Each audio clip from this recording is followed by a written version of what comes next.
All right, everyone. No more speculating. He has signed. Tony Romo signed to a $55 million contract for the next 3 years in guaranteed money.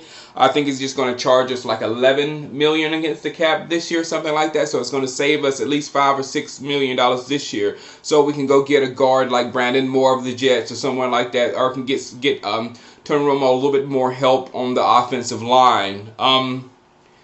And finally we can make some moves in free agency and not have to beg for cap space or beg people to just hold off for a minute. We got the money coming. Listen, we almost just hold off. The check is in the mail. We don't have to do that anymore with free agents. We can actually get some people in here to try to help this team win right now. Am I happy? No. Not even remotely. I can't. I've been sitting here. I listened to Ian Rappaport did a glowing review of this signing and the future of Dallas and how glowing our future is with Tony Romo and all that kind of stuff. But I just don't feel it. And you know what I'm talking about. You feel it when your team is at that budding place.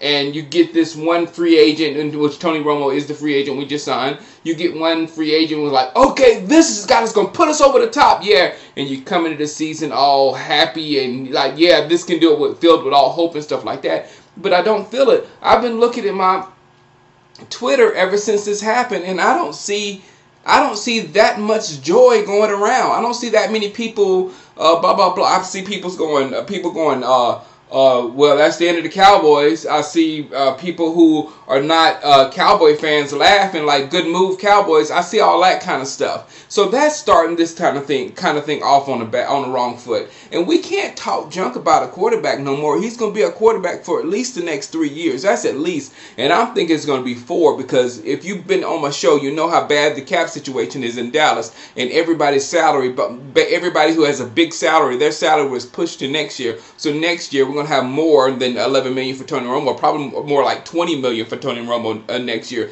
on his contract, along with over the salary cap of $124 already being paid to other players. So we're well over the cap for next year. I'm going to have to restructure Tony Romo. So that $55 million you see for Tony Romo is not really going to be $55 million. It's probably going to be more than $55 million, because next year you will hear Tony Romo got restructured so we can get more help and blah blah blah. And it's going to happen again and again and again, because that's the way we run business. And the reason why I'm not happy has nothing to do with Tony Romo. It has very, very, very little to do with Tony Romo. It has to do with how we do business in Dallas and where we're going in the future in Dallas. So right now, it looks like there is no future in Dallas. It looks like the future is right now and what you have right now. And what hurts so bad is I don't want to invest all this into right now and then leave us with Sean Lee, Des Bryant, DeMarco Murray, all those guys in their top at their top shape when we have nobody else on the team. Hold on, this is DC Fanatics calling right in the middle of the video. DC, you're calling right in the middle of the video. It's toward the end. Do you have anything to say about Tony Romo being signed? You're live. Well, I'm moving to Mars, because there's got to be something better than this on Mars for me, as far as a football team, where you're going to pay a guy $55 million guaranteed, as if he won the game in Week 17, as if he had a heroic performance and threw 3 touchdowns to win the game, as opposed to blowing it with 3 silly interceptions. My deal with Romo is this: I would rather start with someone new and root for that other player, and at the end of the game say, okay, I have an expectation of I don't know, so I can root to be a positive expectation. Yeah, exactly. Whereas I watch Romo and I expect a negative to happen, and I expect to lose the game. Week 17, 2013 season, Cowboys are playing again for the NFC East title. Tony Romo is your quarterback. Give me 5 Cowboys fans that literally can say that, they are genuinely, they can say in their mind that we're going to win that game, that they're confident that we're going to win that game. They don't exist. Yeah. Because of what we've seen over the last 6 years. Yeah. And I'm saying, why would you guarantee that and try to say that for at least 4 or 5 5 years. Exactly, and not furthermore, and we're pushing all this money in the next few years, which will put us in horrible shape when we have Des Bryant at the peak of his career, Sean Lee at the peak of his career, Bruce Carter, Mo Claiborne at the peak of their career. We're going to have very little money because all our money is going to be tied up in these athletes that we're restructuring contracts at their late stage of their career. So they're going to be at home with their couch getting all the money when you could be using that money to help Sean Lee, Bruce Carter, Des Bryant, players like that get help to help them on with a championship. The intense investment into right now is crazy when right now is an 8-8 football team. And Ian Rappaport said some great things. And I hear it from people, oh, well, we were hurt. We had injuries. We had all that. But yes, that was true. But these players were also there when we lost a lot at the beginning of the season last year, too. Sean Lee and all that. We were 2-3 before the injury started. That's when Lee got hurt. We were 2-3.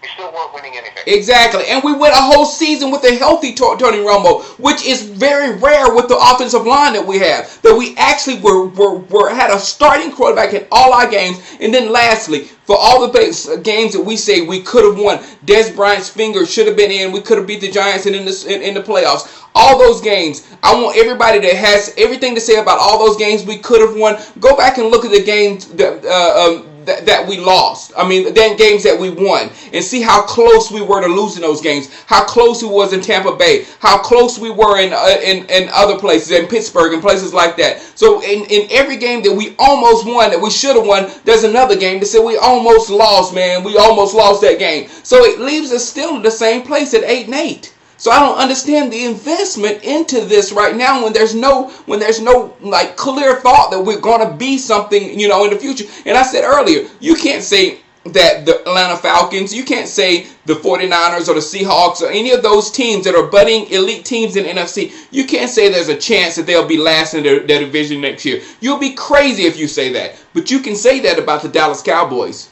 You can say there is a chance. And that's not worth a team to invest in. Joe Flacco got $51 million guaranteed. In the Ravens-Cowboys game last year, Joe Flacco and his offense had the ball for under 20 minutes time.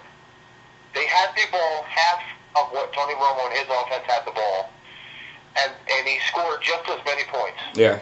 They had the kickoff return, that was a touchdown. But they had the ball only 20 minutes, and he led his team, and they won. The end of the game, the Ravens beat the Cowboys. He then took his team, injured just like the Cowboys were all injured. Ray Lewis was out. Ladarius Webb was out. Terrell Suggs was out. Haloti Ngata was half a player. Ed Reed was injured all year. They were missing guys left and right, yes. left and right. They don't have a Hall of Fame tight end. They didn't have Des Bryant tearing up the league. They didn't have all these different things. Yeah. Joe Flacco took that team, went into New England, beat Tom Brady, went into Denver, beat Peyton Manning, went on the road again, and won again, and then went into the Super Bowl and won the game. Yep. But that dude is going to get less money than Romo? Than Romo, yep. Wow. I'm going to end that video. I'm going to end the video on that, and I'll call you right back, DC, in like 2 minutes when I finish this thing up, okay? All right, man. Well, that's it. I mean, I just don't see many. I just don't see many people excited about this move and excited about what's going on with our future and how we're setting this thing up. So I want to hear from you. Please vent down below. Say this is the greatest move the Cowboys could have ever made for our future, or you can say I don't know. This is a lot of money for someone that's going to not allow us to get better, to help him. All this money that's going to him is going to lead to the offensive line not being changed very much, to the defense not being changed very much, because we don't have the money to be able to do that. So it just let me know how you feel about this situation, and we'll move on. That's what we do as Cowboy fans. All right, holla. Let me call DC back. It's crazy.